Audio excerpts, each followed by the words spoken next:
right, we're here at the Arnold Sports Festival in Columbus, Ohio, and we have legends and we have legends.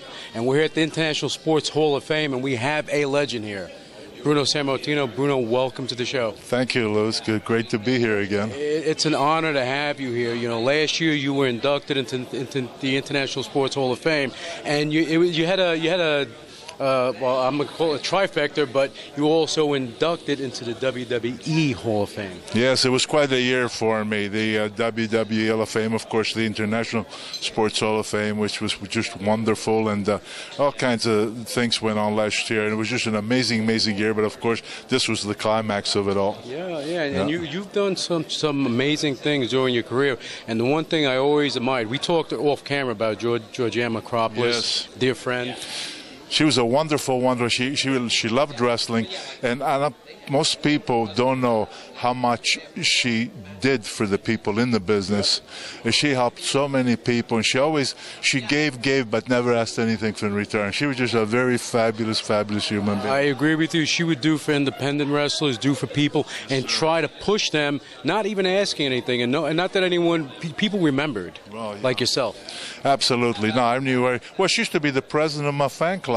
That's a far back, And I know that when the territory wrestling sort of ended and there were a lot of unemployed wrestlers, she always looked out, anybody that she could help about getting them booked for independence or for autograph signings and all that. She always went out of her way to help people in the business.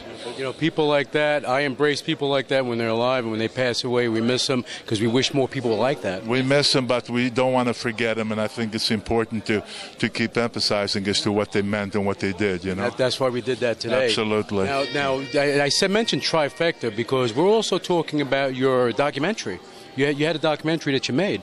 Let's talk about that. The documentary is completely done, and that's a matter of time.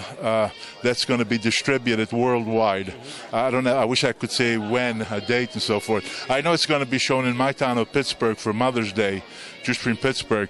But then I know that there's negotiations going on in New York, and also WWE is interested, in like 128 different markets worldwide. So before too long, I think it will be seen by everybody. And that was a work that didn't happen overnight. That took years in development. About 8 years. Yeah, yes. We made 3 trips back to the old country. We even went up the mountains where we hid from the Nazis during the war. We even made the journey all over again to go right from the very beginning and then on to what took place after that and coming to America and so forth. Yeah, and Victor did a great job, and his team and his crew. And I love the fact that your story is going to be told the way you need to tell it. Well, yeah, I wanted it to be, like there's been movie talk about it. But the difference between this and a movies always tend to, as they use the word, Hollywoodizing it and so forth, making changes.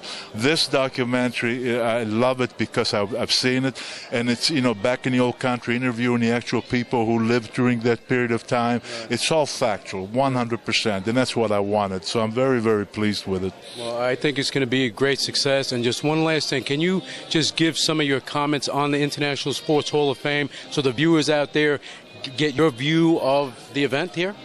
Well, this is when it comes to sports in general, I really believe this with my whole heart. This is the biggest event in the world. I have never heard of any event, any play, and believe me, I used to compete in both Olympic lifting, powerlifting, and amateur wrestling. And I've seen some of the biggest contests ever held in the past. But this is unbelievable. I mean, you get about 175,000 people. Yeah. People come from different parts of the world, the media and so forth. I don't know, Arnold and his assistants, whoever, they turned this into the most spectacular sports thing